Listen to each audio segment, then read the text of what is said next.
Hello everyone, welcome back to my channel civil Gyan centre. Concrete से बोलिए या BMC के कंक्रीट वाले पोर्शन से ये आखिरी लेक्चर फॉर्मवर्क के बारे में। अगला इसके बाद हम लोग ब्रिक शुरू करेंगे। देखिए, फॉर्मवर्क बेसिकली दो टाइप के हैं, शटरिंग या सेंटरिंग। ठीक है, शटरिंग वो होते हैं जिनकी मदद से हम वर्टिकल मेंबर को कवर किए हुए हैं या उसकी वर्टिकल मेंबर को सपोर्ट दिए हुए, वो दैट इज शटरिंग। ठीक है, सपोर्ट वर्टिकल मेंबर, जैसे कॉलम हुआ, फुटिंग हुआ, रिटेनिंग वॉल हुआ। सेंटरिंग वो है जिनकी मदद से हॉरिजॉन्टल मेंबर को हम लोग किए हुए हैं। देखिए यहाँ पे सेंटरिंग, ठीक है, तो यहाँ पे सेंटरिंग है। ठीक है, तो जैसे फॉर्मवर्क और बीम, स्लैब, फ्लोर, ये सब। ठीक है, ये होते हैं सेंटरिंग, शटरिंग। चलिए, अच्छा मैंने स्कैफोल्डिंग पहले लिख दिए, तो चलिए पहले स्कैफोल्डिंग ही देख लेते हैं। स्कैफोल्डिंग क्या है? ये भी एक तरह का टेम्परेरी रिजिड स्ट्रक्चर है जिसकी मदद से एक जो मैसन मतलब मिस्त्री को प्लेटफॉर्म मिल जाता है काम करने के लिए। ठीक है, अब सबसे पहला टाइप ऑफ कि सिंगल ब्रिक लेयर या पुटलॉग स्कैफोल्डिंग। अब देखिए नाम से ही क्लियर है कि ब्रिक लेयर या सिंगल स्कैफोल्डिंग, केवल सिंगल स्कैफोल्डिंग में करके लिख के आ सकता है। तो इसमें देखिए होता क्या है कि ये सिंपल एक किनारे में बना के दिखाता हूँ कि अगर ये आपकी ब्रिक है, जो वॉल है, तो इसमें से एक डंडा ऐसे निकलेगा, ऐसे ये एक डंडा रहेगा, ये ज़मीन में गड़ा जाएगा, और एक ऐसे एक और लग जाएगा, इसके उधर पैरेलली भी इधर लगा रहेगा, जिसके ऊपर पटरा लगा रहेगा, उस पर एक आदमी खड़ा होकर काम करेगा। तो ऐसे कुछ रहता है। ठीक है, जैसे यहाँ पे दो दिख रहे हैं, इस वाले फिगर में दो दिख रहे हैं, इसमें एक ही रहेगा और ये सीधे दीवार में ऐसे अंदर गड़ा रहेगा। ठीक है, तो स्कैफोल्डिंग में, इस वाले स्कैफोल्डिंग में ऐसे होता है। अब इसमें देखिए समझ जाइए कौन सी चीज़ क्या है। ये जो वर्टिकल मेंबर हैं इनको स्टैंडर्ड बोलते हैं, इसी से समझने की कोशिश करते हैं। डबल वाला है, बात अलग है, लेकिन इसी से समझते हैं कि ये जो दो चीज़ें हैं ये स्टैंडर्ड्स हैं, ये और ये स्टैंडर्ड है। यहाँ लिखा नहीं है, फिगर थोड़ा डिस्टर्ब है, स्टैंडर्ड है। ये जो पोर्शन है, ये वाला पोर्शन, ये सिंगल वाले में दीवार एक सहारा दीवार पे रहेगा, एक डंडे पे स्टैंडर्ड पे रहेगा। तो ये वाला जो पोर्शन है, ये वाला पोर्शन को बोलते हैं हम लोग पुटलॉग। ठीक है, और पुटलॉग को जो सपोर्ट कर रहा है वो लेजर्स है।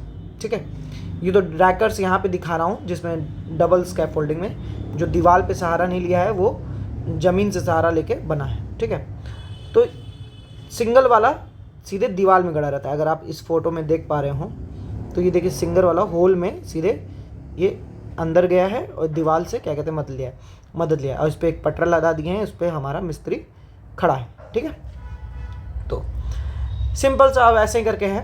देखिए सिंगल वाले में क्या, one inch supported on wall while other on set standard. अब ये सब उतना इंपॉर्टेंट नहीं, जितना ये इंपॉर्टेंट है कि ये ब्रिक मैसनरी के काम आता है। ठीक है, डायमेंशन उतना नहीं पूछता है, लेकिन फिर भी देख लेते हैं कि स्टैंडर्ड के बीच की dimension 2.4 to 3 metre from end wall से कितनी दूरी पे 1.2 metre. Centre to centre distance between putlog मतलब ये जो हॉरिजॉन्टल मेंबर है, ये जो स्टैंडर्ड को बांधे हैं, पुटलॉग के बीच की 1.2 to 1.5 metre. Vertical to vertical centre distance between ledger के बीच में जो डिस्टेंस है वो 1.2 to 1.5 मीटर। ठीक है, ब्रिक मैसनरी के लिए होता है। अब डबल स्कैफोल्डिंग भी मैसनरी के लिए, लेकिन स्टोन मैसनरी के लिए है। क्यों? क्योंकि वॉल या तो स्टोन मैसनरी या तो वॉल ज़्यादा लंबी वॉल, क्योंकि वहाँ पे क्या होगा कि अगर हम दीवार पे ही हमारा क्या कहते हैं स्कैफोल्डिंग का वेट दिए रहेंगे तो टॉपलिंग की सिचुएशंस आ सकती हैं। तो और स्टोन मैसनरी में इसलिए क्योंकि स्टोन मैसनरी में होल करना मुश्किल है कि हम उसमें क्या कहते हैं अपना पुटलॉग इंसर्ट करके काम चलाएं। सो इन केस में डबल स्कैफोल्डिंग या मैसन स्कैफोल्डिंग। ठीक है, दोनों टू स्टैंडर्ड रो हैं, एक नियर द वॉल रहेगा, एक 1.5 metre away from it. Stone masonry के लिए काम आता है। इसको इंडिपेंडेंट स्कैफोल्डिंग भी बोलते हैं। क्यों? क्योंकि दीवार पे सहारा नहीं लिया है। फिर है needle and cantilever scaffolding, photo देख सकते हैं, ये है। ठीक है, ये वाला जो पोर्शन है ये निकला है, इसके ऊपर ये सब बना हुआ है। ठीक है, यहाँ हमारा मिस्त्री खड़ा हो जाएगा। ठीक है, अब देखिए नीडल और स्कैफोल्ड। अब जैसे देखिए ये हमारा बिल्डिंग है कोई, इधर हमारी रोड है। अब ये रोड हमारी डिस्टर्ब ना हो, इस पर गाड़ी वाड़ी आती जा रहा है, यहीं अगर हम बना देते तो ये हमारी रोड डिस्टर्ब हो जाती। तो ऐसे केस में निडल या कैंटिलीवर स्कैफोल्डिंग का काम होता है। तो इसका की पॉइंट यही है कि it is used where building is on one side of the busy street where constructing ordinary scaffolding will obstruct the traffic of the road. It is highly best effective when maintenance और construction is needed at great vertical height. ज़्यादा vertical height पे करना हो तब भी ये important, ये भी हेल्पफुल है। It is also use when ground does not have capacity to support standing. एक और केस में कब, जैसे यहाँ की बहुत मिट्टी वैसी है कि क्या कहते हैं, हम अगर स्टैंडर्ड गाड़ देंगे तो वो सपोर्ट नहीं दे पाएगी, तो ऐसे केस में भी। तो it is also known as single frame scaffolding. Single frame, ना कि single scaffolding, single frame scaffolding बोलते हैं इसको। फिर एक सस्पेंडेड है, ये अगर आपने बहुत देखा होगा मूवी में, ने तो बड़े बड़े बिल्डिंगों में देखा होगा कि लोग पेंटिंग मतलब ग्लास को पोंछने के लिए, ग्लास को साफ़ करने के लिए ऐसे लटका के क्या कहते हैं उस पर काम करते हैं। तो सस्पेंडेड स्कैफोल्डिंग समझ जाइए कि लटका हुआ ही है, कि कोई स्टैंडर्ड नहीं है, कोई ब्रेसिंग नहीं है। ऐसे ही रोप चेन्स, इनके सहारे क्या कहते हैं एक प्लेटफॉर्म लटका देंगे, ठीक है, और उस पर खड़े होकर काम कर लेंगे। ये free from the touch of ground, painting repairing work इसके काम आता है। ट्यूबलर या स्टील स्कैफोल्डिंग, ठीक है, ये इसमें स्टील ट्यूब्स का इस्तेमाल किया जाता है। डाया 30 to 40 mm, ड्यूरेबिलिटी इसकी ज़्यादा होती है, स्ट्रेंथ भी ज़्यादा होता है, रैपिड इरेक्शन, मतलब इसको आराम से खड़ा किया जा सकता है, फिर डिसमेंटल खोला भी जा सकता है आराम से। फिर इसका हाई फायर रेजिस्टेंस है, सेल्वेज वैल्यू इसकी हाई है, दोबारा रीयूजेबल, ठीक है। फिर पेटेंटेड स्कैफोल्डिंग, पेटेंटेड स्कैफोल्डिंग में एक प्लेटफॉर्म टाइप का बना देते हैं, यहाँ से एक क्या कहते हैं इसकी हर एक प्लेटफॉर्म की हाइट को एडजस्ट किया जा सकता है। ये पेटेंटेड स्कैफोल्डिंग है। These are made up of steel equipped with special couplings and frames. In this frames platform are arrange with on brackets and can be adjusted, मतलब प्लेटफॉर्म को हम एडजस्ट कर सकते हैं। फिर आता है ट्रेस्टल स्कैफोल्डिंग। इसका की पॉइंट क्या है? इसका की पॉइंट ये है कि ये मूविंग ट्राइपॉड पे है, ये मूव कर सकता है, ठीक है, एक जगह से दूसरी जगह, ठीक है, मूविंग ट्राइपॉड पे ट्रेस्टल। और ये अधिकतर inside rooms like painting, repair and height up to 15 metre इसके लिए काम होता है। तो ये हो गया स्कैफोल्डिंग के बारे में। दूसरा टॉपिक है इस वीडियो का शोरिंग।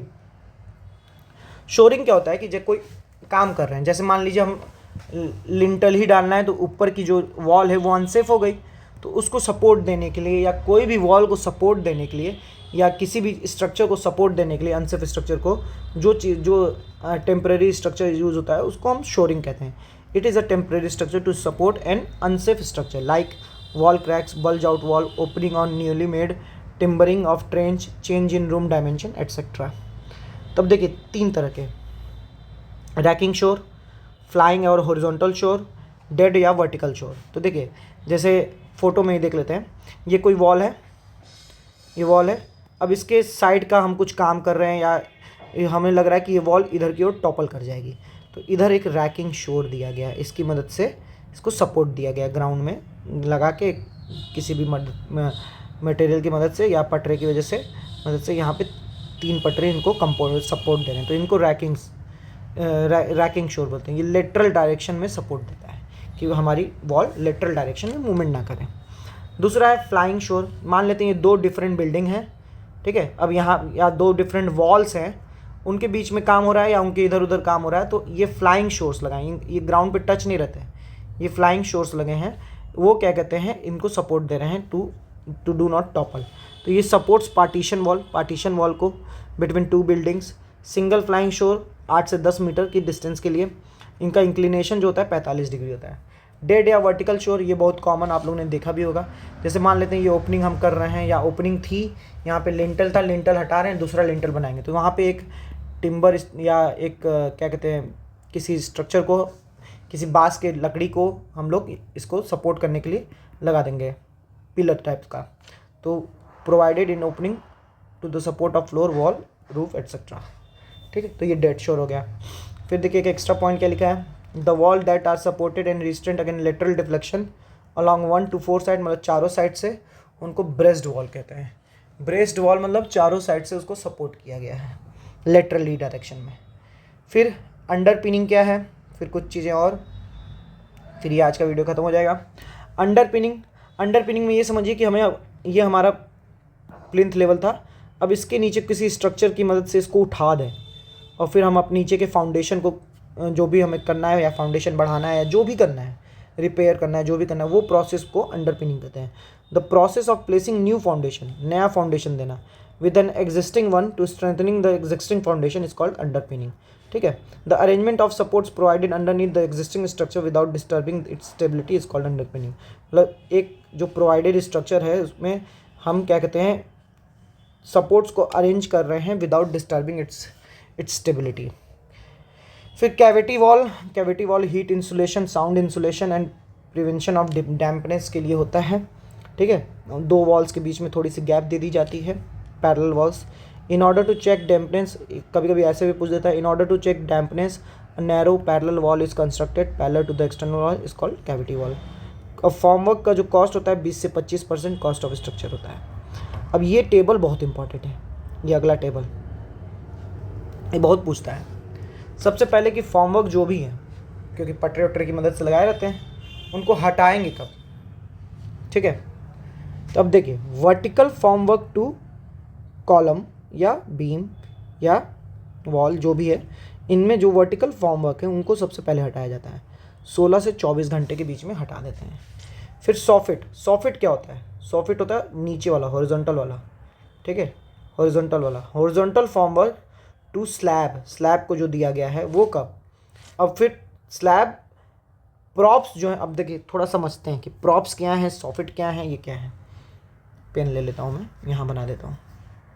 जैसे मान लीजिए ये स्लैब है, ठीक है, ये एक पटरा लगा है इसके नीचे, ये एक पटरा लगा है इसके नीचे, ये एक बांस का पिलर है, ठीक है,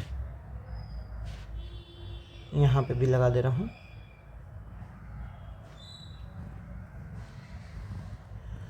तो हाँ, अब देखिए, अब बोल क्या रहा है, soffit formwork to slab, props to refixed immediately. Props क्या है, सॉफिट क्या है।